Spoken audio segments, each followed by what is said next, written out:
सीता का पति दो बच्चों को छोड़कर दुनिया से चला गया तो कुछ दिन मोहल्ले वालों ने खाना दिया, लेकिन धीरे धीरे घर में कोई चीज न रही। तो सीता बच्चों की भूख को देखकर बाहर निकल गई और होटल पर बर्तन धोने लगी। और शाम को उसे कुछ पैसे मिले तो रास्ते में एक बूढ़ी औरत मिल गई। वो बोली, मेरी बेटी बीमार है, मेरी मदद कर दो। तो सीता उस बूढ़ी औरत को पैसे देकर घर चली आई और बच्चों को बोली, थोड़ी देर बाद खाना आ जाएगा, और खुद आंचल में मुंह छिपाए आंसू बहाने लगी। कुछ देर बाद बच्चे सो गए और थोड़ी देर बाद दरवाजे पर दस्तक हुई तो सीता की आंखें फटी की भटी रह गई, क्योंकि सीता अभी अपने हाथों में पकड़ी अपनी तनख्वाह को देख रही थी, जो उसने पूरा महीना मेहनत करके कमाई थी। तो कभी अपने सामने रोती हुई बूढ़ी औरत को, जो उस वक्त बेबसी से उसके सामने अपने दोनों हाथ जोड़कर मिन्नतें कर रही थी, भगवान के लिए मुझे कुछ पैसे दे दो। वह बूढ़ी औरत बहुत रोए जा रही थी। इस सड़क से गुजरने वाला हर इंसान का हाथ पकड़कर उसकी मिन्नतें कर रही थी कि मेरी एक बेटी है, वो मेरा सहारा है, भगवान के लिए मुझे पैसे दे दो, वरना हॉस्पिटल में वो तड़प तड़प कर मर जाएगी। लेकिन कोई उसकी मदद करने को तैयार न था। कोई उसका हाथ झटक देता तो कोई उसे पीछे धकेल देता, तो कोई उसके सामने हाथ जोड़कर कहता कि माफ़ करो बहन, क्यों हमारी जान खा रही हो। सीता उस समय बस स्टॉप पर खड़ी थी, अपनी बस का इंतजार कर रही थी। जब सामने सड़क पर यह नज़ारा देखने को मिला तो उसका दिल तड़प कर रह गया था। आज उसे तनख्वाह मिली थी, जो उसने मुट्ठी में बंद कर रखी थी। इतने ज़्यादा पैसे न थे कि पर्स में रखती, फिर ये भी डर था कि कहीं पर्स कोई छीन कर ना ले जाए।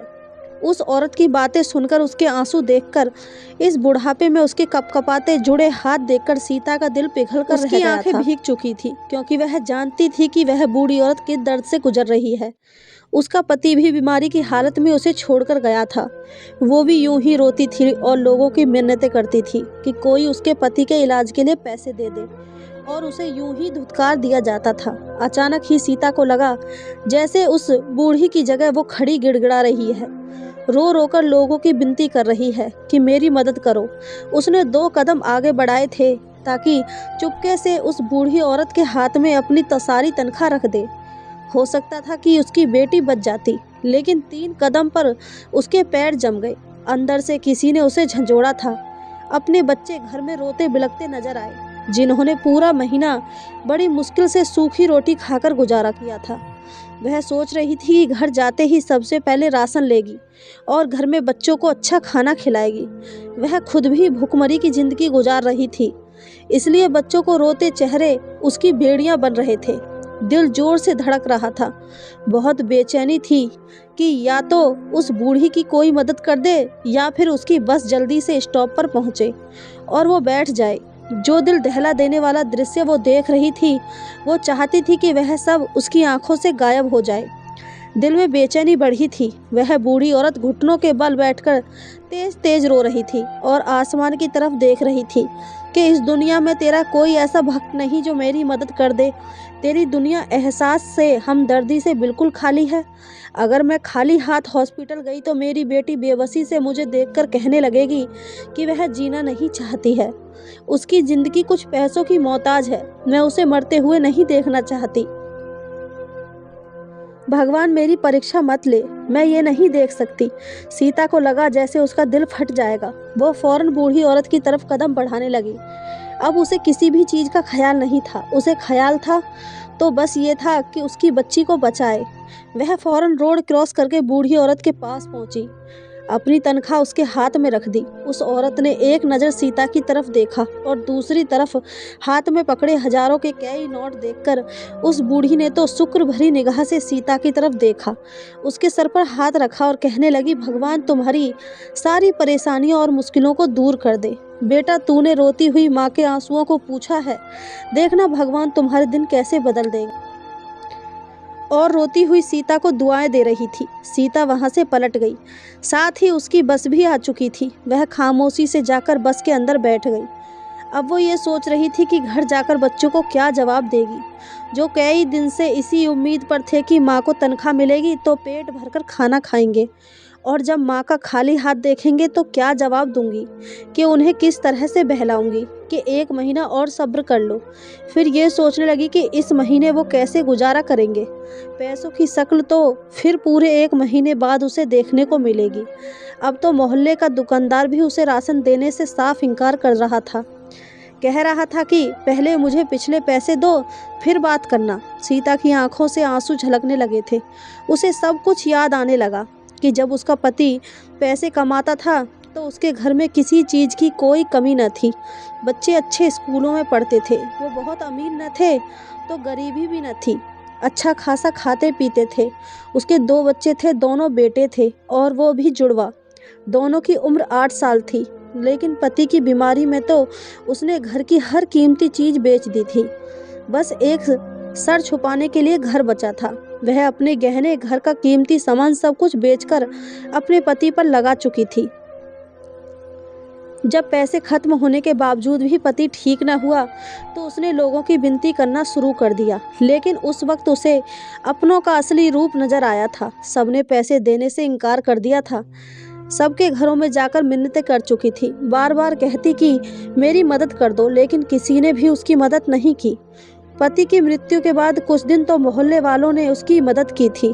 कोई उसके हाथों पर कुछ नोट रख जाता, कोई घर में राशन दाल रख जाता, तो कोई पका हुआ खाना दे जाता। ये भी उनका एहसान था कि कुछ दिन उन्होंने सीता को संभाला था और तसल्ली भी दी थी। धीरे धीरे सभी उसे भूलने लगे थे। वो भी कब तक किसी के सहारे घर पर बैठ सकती थी। महीना ही गुजरा था कि बच्चों ने स्कूल जाने की जिद की, लेकिन उसके पास स्कूल में देने के लिए फीस न थी। उसे याद आने लगा कि उसके दोनों बेटे फर्स्ट पोजीशन लाते थे, इसलिए उनके साथ स्कूल चली गई कि शायद स्कूल वाले इन्हें फ्री में पढ़ाने के लिए तैयार हो जाएं। जब यह बात सीता ने बच्चों के स्कूल के प्रिंसिपल से कही तो उनके माथे पर तेवर चढ़ गए।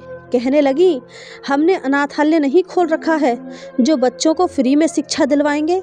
ये वैसे भी प्राइवेट स्कूल है। सीता कहने लगी कि जैसे ही उसकी कहीं नौकरी लग गई तो बच्चों की फीस इकट्ठी भर देगी, लेकिन भगवान के लिए बच्चों का साल मत खराब करें। मैडम ने कहा कि नहीं, वह इस तरह से अगर बच्चों पर तरस करने लगी तो आधे से ज़्यादा स्कूल के बच्चे तो फिर फ्री में पढ़ने के लिए कहेंगे। उन्होंने साफ कह दिया कि ऐसा करिए, अपने बच्चों को गवर्नमेंट स्कूल में डाल दें, वहाँ पढ़ाई फ्री है। सीता बच्चों को जब वापस लाई तो यही सोच चुकी थी कि बच्चों को गवर्नमेंट स्कूल में डाल देगी, लेकिन इन्हें शिक्षा जरूर करवाएगी। अगले ही दिन उसने अपने दोनों बेटों को गवर्नमेंट स्कूल में दाखिल करवा दिया और वो दूसरों के घरों में कामकाज करने लगी ताकि बच्चों का पेट पाल सके। लेकिन वह पैसे पूरे नहीं होते थे। इनसे तो बस वो आटा ही खरीद सकती थी। कभी थोड़ी सी शक्कर और तेल ले आती, बच्चों को पराठे के ऊपर शक्कर डालकर दे देती। लेकिन एक दिन जब दोनों बच्चे स्कूल से घर आए तो रो रहे थे। सीता ने कारण पूछा तो उन्होंने अपने हाथ आगे कर दिए। दोनों के हाथ लाल हो रहे थे। कहने लगे कि टीचर ने बहुत जोर से डंडा मारा है। कहते हैं कि इतने दिन से तुम लोग स्कूल आ रहे हो, तुम लोगों ने यूनिफॉर्म क्यों नहीं खरीदा। ये कहकर एक बेटे ने अपनी शर्ट उतारी तो सीता का दिल दहल गया था। पूरी कमर पर डंडों के निशान थे। कहने लगा, माँ हमें इस स्कूल में नहीं पढ़ना, यहाँ के टीचर बहुत सख्त हैं, बात बात पर बहुत मारते हैं।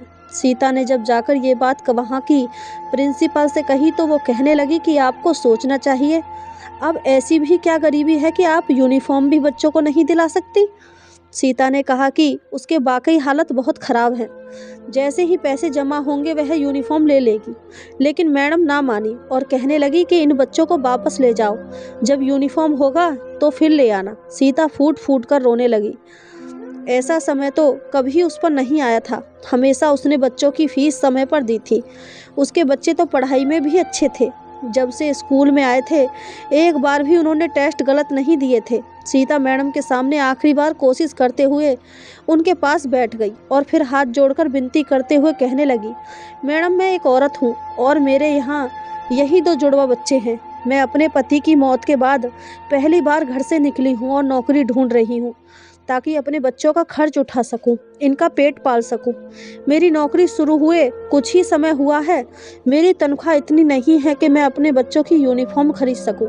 भगवान के लिए मेरी हालत पर तरस खाओ और मेरे बच्चों को स्कूल में पढ़ने की अनुमति दे दो। फीस न दे पाने की वजह से ही तो मैंने इन्हें प्राइवेट स्कूल से निकाल कर यहाँ दाखिल करवाया है। अब आप मेरे बच्चों के साथ ऐसा बर्ताव रखेंगी तो ये शिक्षित नहीं हो पाएंगे और ज़िंदगी में कभी भी आगे नहीं बढ़ पाएंगे।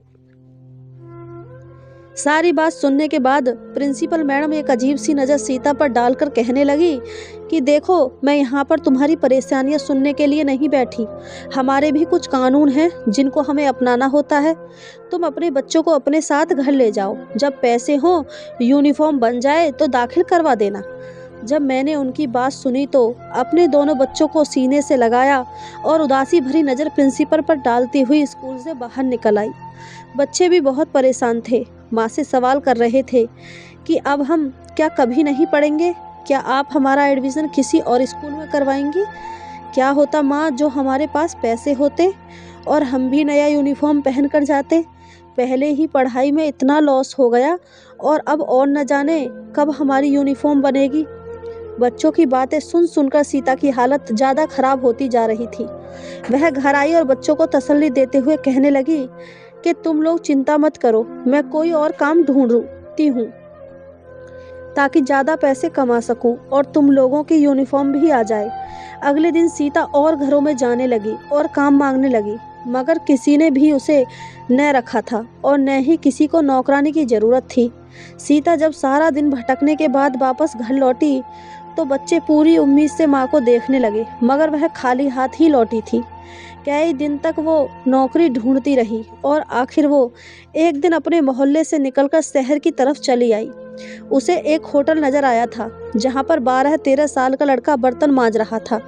बर्तन इतने ज़्यादा थे कि बगैर 2 आदमी के वो बर्तन नहीं धो पा रहा था। तो सीता फौरन होटल के मालिक के पास चली गई और जाकर कहने लगी कि साहब, मैं गरीब और विधवा औरत हूँ, मुझे काम के लिए रख लो। मैं आपके होटल में झाड़ू पोछा कर दिया करूँगी और बर्तन मांज दिया करूँगी, बदले में मुझे पैसे दे दिया करना। मालिक ने जब उस औरत को देखा तो पहले तो फ़ौरन इनकार कर दिया, कहने लगा कि नहीं नहीं, मैं किसी औरत को यहाँ पर काम करने के लिए नहीं रख सकता। यहाँ पर काम करने वाले नौकर सभी मर्द हैं। फिर कल को कोई ऊंच नीच हो गई तो बाद में मुझ पर आफत आएगी। लेकिन सीता फौरन हाथ जोड़कर रोने लगी और कहने लगी कि मैं पूरी तरह घूंघट में रहकर सारा काम करूँगी। भगवान के लिए मेरी हालत पर रहम करो, मेरे बच्चे भूखे हैं, मुझे काम की ज़रूरत है। उसके आंसू देखकर मालिक का दिल पिघल गया तो मजबूरन उसे सीता को अपने होटल पर बर्तन मांजने के लिए रखना पड़ा। सीता की तो खुशी की सीमा न रही थी। वो इंसान सीता को ज़्यादा ही पैसे दे रहा था। सीता खुश थी कि इस महीने की तनख्वाह से वो अपने बच्चों का यूनिफॉर्म तो ले लेगी। सुबह से शाम तक उसे यहीं पर काम करना था। जो खाना बासी हो जाता वह मालिक सीता को दे दिया करता। वह जिस मोहल्ले में रहती थी वहाँ पर यह खबर फैलने लगी कि सीता तो होटल पर जाकर धंधा करती है और वहाँ पर पसंद होती है। कई लोग बातें बनाने लगे और सीता को भला बुरा कहने लगे। कई गांव की औरतें सीता के घर भी आईं और कहने लगी कि ये क्या तरीका ढूंढ निकाला है? क्या तुम्हें अपने पति की इज्जत की जरा भी परवाह नहीं? ये कहाँ होटलों में जाकर तुम काम करती फिर रही हो? तुम्हें कोई और जगह नहीं मिली थी? सीता ने यह सुना तो हैरत में पड़ गई। वो पहले तो चुप रही, मगर जब लोग हद से ज़्यादा बढ़ने लगे तो वह फूट फूट कर रोने लगी। कहने लगी कि मैं कब तक तुम लोगों के सामने हाथ हिलाती रहूँगी? कब तक मैं तुम लोगों के दरवाजे पर नज़र जमाए रखूँगी कि कोई आए हमें आटा सब्जी लेकर दे? तुम लोग अपने घरों में खुश होकर ज़िंदगी गुजार रहे हो, मगर मेरे बच्चों का क्या हम भूखे रहकर मर जाएं? मोहल्ले का परचून वाला जो हर तरफ से अफवाहें फैला रहा है कि मैं होटल पर काम करती हूँ, क्या आपने उससे पूछा है कि उसने मुझे आखिरी बार सौदा कब दिया था? जब भी कोई चीज़ लेने जाओ तो ये कहकर इनकार कर देता है कि पहले पुराना उधार चुका दो, तभी और सामान मिलेगा। जब आप सब लोगों ने हमसे हाथ खींच लिया है तो मुझे कुछ ना कुछ तो करना था ना, मगर पल्ला तो गांव वालों का ही भारी था। वो सीता को ही बुरा भला बोलकर समझाने लगे और उस पर दबाव डालने लगे कि वह मोहल्ला छोड़कर चली जाए। हम घर के बाहर निकलकर काम करने वाली औरतों को अच्छा नहीं समझते। बड़ी मुश्किल से सीता ने लोगों के ताने सुने थे और इसके बावजूद डटकर खड़ी रही। क्योंकि वह जानती थी कि वह गलत नहीं है।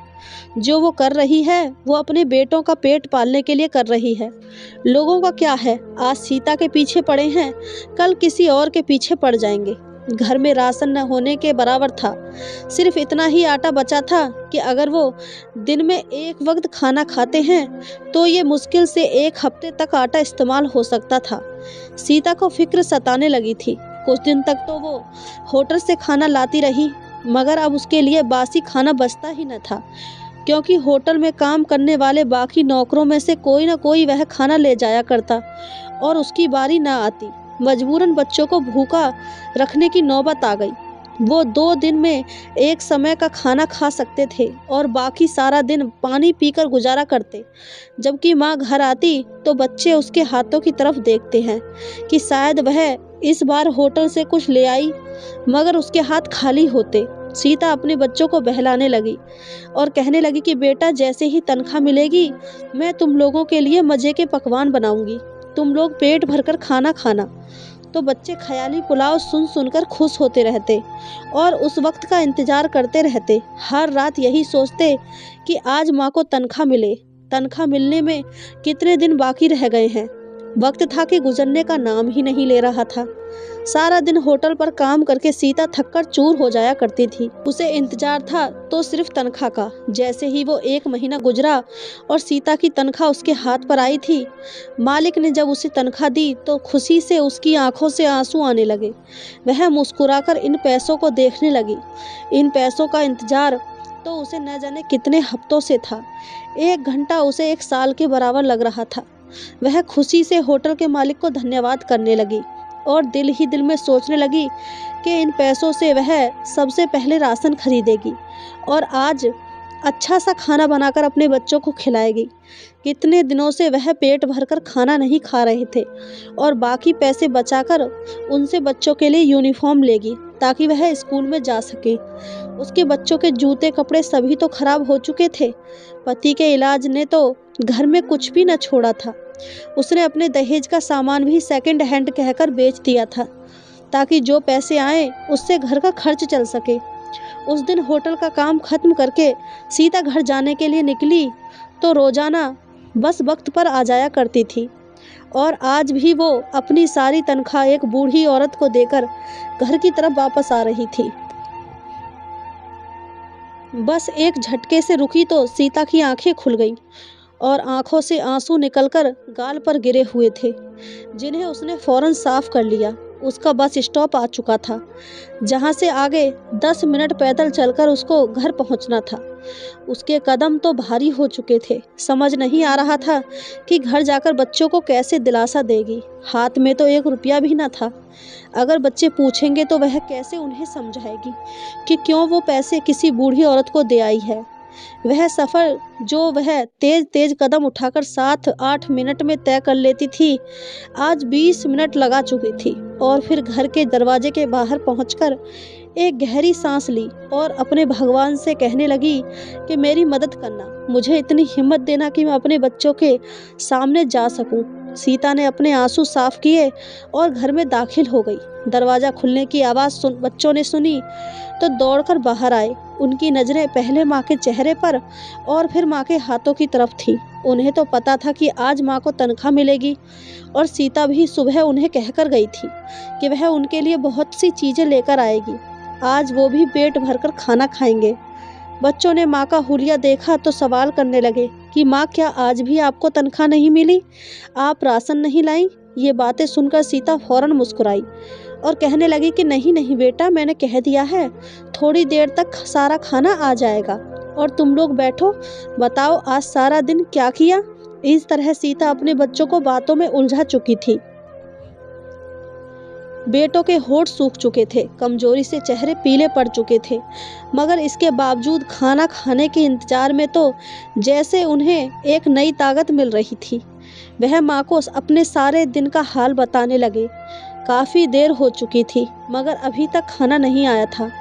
बच्चे बार बार दरवाजे की तरफ देख रहे थे और फिर बच्चे सीता से कहते हैं कि माँ खाना कब आएगा, बहुत भूख लगी है। सीता उन्हें एक बार फिर झूठा दिलासा दे देती है और खुद आंचल में मुंह छिपाए रो रही थी कि अब सारा महीना वो कैसे बच्चों को खाने के लिए तरसता देखेगी। उसके बच्चे खाना के इंतजार में पानी पी पी कर पेट में उठते दर्द को कम करने की कोशिश में लगे थे। कमजोरी इतनी ज़्यादा थी कि फिर दोनों बच्चे माँ की गोद में सर रखे हुए खाने के इंतजार में सो गए। उस पर बच्चों को यूं तरसता देखकर सीता की जान निकली जा रही थी। उसने गहरी सांस ली और आसमान की तरफ देखा था कि तभी दरवाजे पर दस्तक हुई। इस वक्त उसके दरवाजे पर कौन आ सकता था? सीता उठी और दरवाजे तक आई। जैसे ही दरवाजा खोला तो सामने वही बूढ़ी औरत खड़ी थी जो वहां बस स्टॉप पर थी। सीता को देखकर उनके चेहरे पर मुस्कुराहट आई और कहने लगी कि बेटी, मैं कब से तुम्हारा घर ढूंढती हुई आ रही हूँ। भगवान का शुक्र है कि तुम्हारा घर मिल गया। सीता ने जब ये सुना तो फौरन उस बूढ़ी औरत को देखने लगी और घर में आने को कहा। वह औरत घर में आई तो सीता ने पानी का गिलास उनके सामने किया तो बूढ़ी औरत ने पैसे निकालकर सीता के हाथ पर रख दिए। तो सीता हैरानी से उनकी तरफ देखने लगी, कहने लगी, ये पैसे आप वापस क्यों कर रही हैं? आपकी बेटी का इलाज होना था ना। वो औरत फौरन सीता को दुआएं देने लगी और कहने लगी, भगवान भला करे उस बड़े अफसर का जिसने आज अस्पताल का दौरा किया था। जब उसने मेरी मासूम बच्ची को दर्द में तड़पते हुए देखा तो उसका दिल पिघल गया। वह कहने लगा कि वह मेरी बच्ची और मेरी बच्ची जैसी अस्पताल में दाखिल बच्चों का इलाज अपने खर्च पर करवाएगी। इस तरह तुमने जितने पैसे दिए थे वह बच गए। तुम भी मुझे ज़रूरतमंद लग रही थी बेटा, इसलिए मैं तुम्हें ढूंढती ढूंढती यहाँ तक आ गई। मैंने जब ये सुना तो मेरी आंखों में आंसू आ गए। वो औरत पैसे देकर वहां से चली गई। सीता उन पैसों को वापस अपने पास देखकर रोने लगी थी। किस तरह सभी परेशानियां हल हो जाती हैं, सीता सोच भी नहीं सकती थी कि वह कितनी बड़ी परीक्षा पर पूरी उतरी थी। वह घर से बाहर निकल गई और राशन लेकर आई। उसने खाना बनाना शुरू किया तो अच्छे पकवान की खुशबू सूंघकर बच्चे नींद से उठ गए। माँ को खुशी खुशी खाना बनाते देखा तो उनकी खुशी का ठिकाना नहीं रहा। कुछ देर बाद तीनों ने पेट भरकर खाना खाया था और सीता भगवान का धन्यवाद करती रह गई। ये उसकी परीक्षा थी जिसमें वो पूरी उतर चुकी थी और भगवान की तरफ से उसे आशीर्वाद मिल चुका था। कुछ ही हफ्तों बाद होटल में बावर्ची काम छोड़कर चला गया तो मालिक ने सीता से खाना बनाने को कहा। सीता का खाना इतना स्वादिष्ट था कि मालिक उसी से खाना बनवाने लगा और सीता बंद कमरे में रहकर खाना बनाने लगी और उसकी तनख्वाह भी बढ़ गई थी। ऐसे उस माँ की परीक्षा के दिन थे जब भगवान उसे आजमा रहा था। तब सीता उस परीक्षा में पास हो गई थी तो भगवान ने उसके लिए खुशी के सारे दरवाजे खोल दिए थे। तो दोस्तों, ये थी हमारी आज की कहानी। आपको कहानी कैसी लगी कमेंट करके हमें ज़रूर बताएं। कहानी अच्छी लगी हो तो चैनल को सब्सक्राइब, वीडियो को एक लाइक ज़रूर करें। धन्यवाद दोस्तों।